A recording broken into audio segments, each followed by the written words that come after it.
El simbolismo de la Rosacruz. Del libro Concepto Rosacruz del Cosmos. De Max Heindel. Cuando se busca el significado de cualquier mito, leyenda o símbolo de valor oculto, es de absoluta necesidad que comprendamos que, como cualquier otro objeto del mundo tridimensional, puede, o mejor dicho, debe ser considerado desde todos los puntos de vista para obtener una comprensión plena y completa de él, porque todo símbolo tiene cierto número de aspectos. Cada punto de vista revela un aspecto diferente de los demás, y todos tienen el mismo derecho a que se los tenga en cuenta. Visto en toda su plenitud, este símbolo maravilloso contiene la clave de la evolución pasada, constitución presente y desarrollo futuro del hombre, junto con el método de realización. Cuando se presenta con una sola rosa en el centro, simboliza el espíritu irradiando de sí mismo los 4 vehículos. Los cuerpos denso, vital y de deseos, más la mente. Cuando el espíritu ha entrado en sus instrumentos y convirtiéndose en espíritu humano interno. Pero hubo un tiempo en el que no se había alcanzado aún ese estado, cuando el triple espíritu estaba fuera de sus vehículos y no podía aún entrar en ellos. Entonces la cruz se erguía sola, sin la rosa, simbolizando las condiciones que prevalecieron en el primer tercio de la Atlántida. Todavía hubo un tiempo en el que el madero superior de la cruz faltaba, y la constitución del hombre se representaba por la Tau. Eso era en tiempos de Lemuria, cuando el hombre solo tenía los cuerpos denso, vital y de deseos, faltando la mente. Entonces la naturaleza animal era la que predominaba.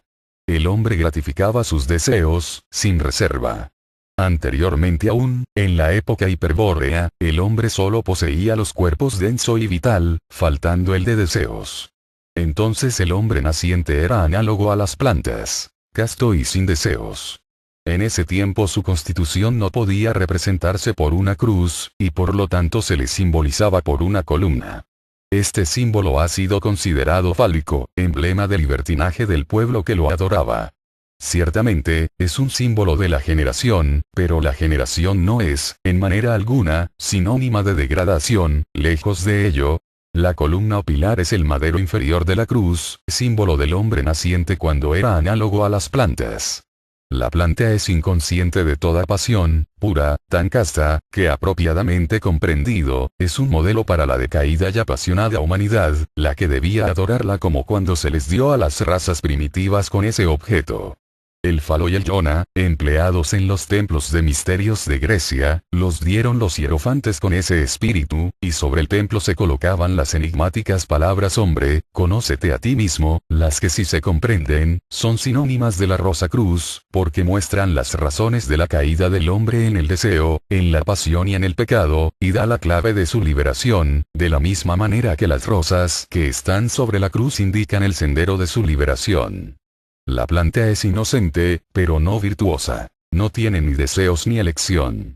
El hombre tiene ambas cosas. Puede seguir sus deseos o no, como quiera, para que aprenda a ser señor de sí mismo. Mientras fue como las plantas, un hermafrodita, podía generar por sí mismo, sin ayuda de otro, pero aunque era tan inocente y tan casto como las plantas, también era como ellas, inconsciente e inerte. Para que pudiera avanzar, necesitaba que los deseos lo arrastrasen, y que una mente lo guiara, y por consiguiente se retuvo la mitad de sus fuerzas creadoras con el propósito de construir un cerebro y una laringe. Tenía en aquel entonces una forma redonda, semejante a la de un embrión, y la laringe actual era una parte del órgano creador que se adhirió a la cabeza cuando el cuerpo tomó la línea recta. La relación entre las dos, se ve hoy en día en el hecho de que el hombre que expresa el polo positivo de la fuerza generadora, cambia su voz al llegar a la pubertad.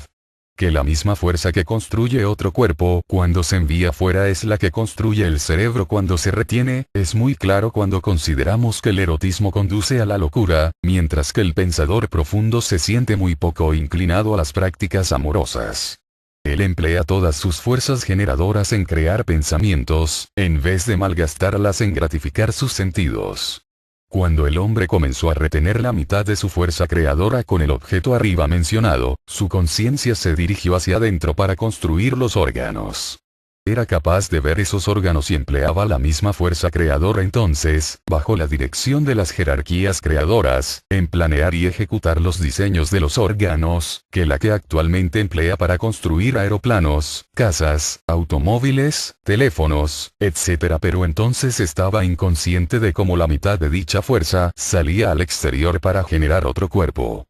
La generación se efectuaba bajo la dirección de los ángeles.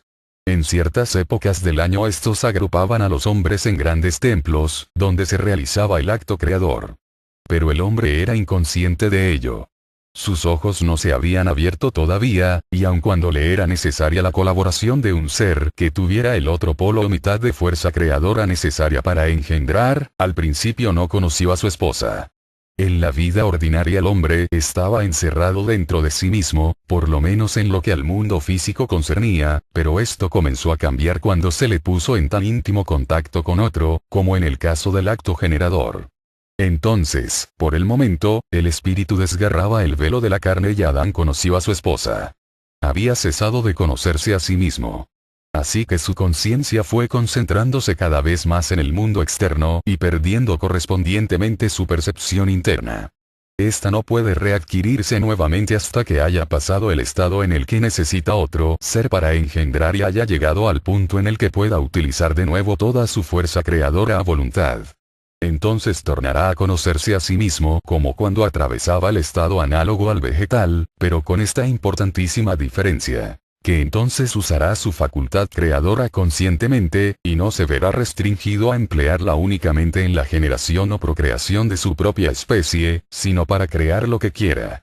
Tampoco empleará sus actuales órganos de generación, sino la laringe que hablará la palabra creadora dirigida por el espíritu, por medio del mecanismo coordinador del cerebro.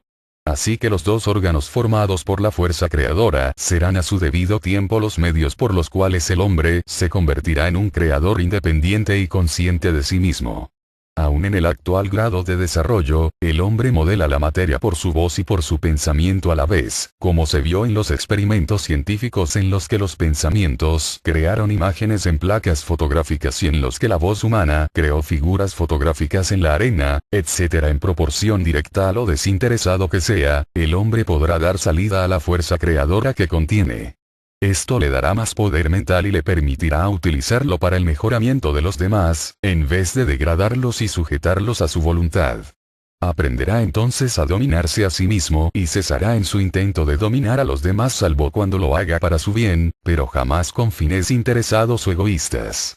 Únicamente el que se ha dominado a sí mismo está calificado para dominar a los demás y para juzgar competentemente cuando debe hacerse así y qué es lo mejor para ellos. Vemos, pues, que, a su debido tiempo, el actual modo apasionado de generación será seguido por un método más puro y eficiente que el presente, y esto está también simbolizado en la rosa cruz, cuando la rosa se coloca en el centro entre los cuatro brazos.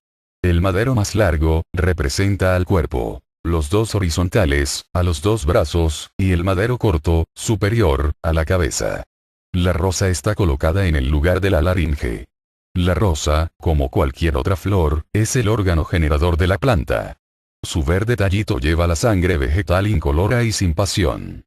La rosa rojo sangre muestra la pasión que llena la sangre de la raza humana, pero en la rosa el fluido vital no es sensual, es casto y puro.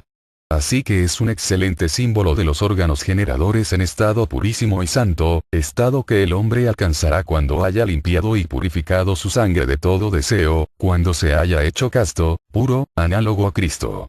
Por lo tanto, los rosacruces esperan ardientemente el día en el que las rosas florezcan sobre la cruz de la humanidad, y los hermanos mayores saludan al alma anhelante con las palabras de la bienvenida Rosacruz. Que las rosas florezcan sobre vuestra cruz. Por consiguiente, este saludo se emplea en las reuniones de las fraternidades locales por el lector, quien lo dirige a la asamblea de estudiantes, probacionistas y discípulos, quienes responden al saludo diciendo, y sobre la vuestra también.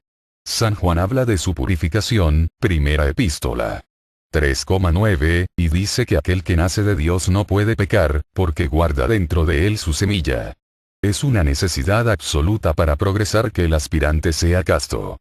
Debe tenerse muy presente que la castidad absoluta no se le exige al hombre hasta que ha alcanzado la preparación necesaria para las grandes iniciaciones, y que es un deber que tenemos para con el todo el perpetuar la raza.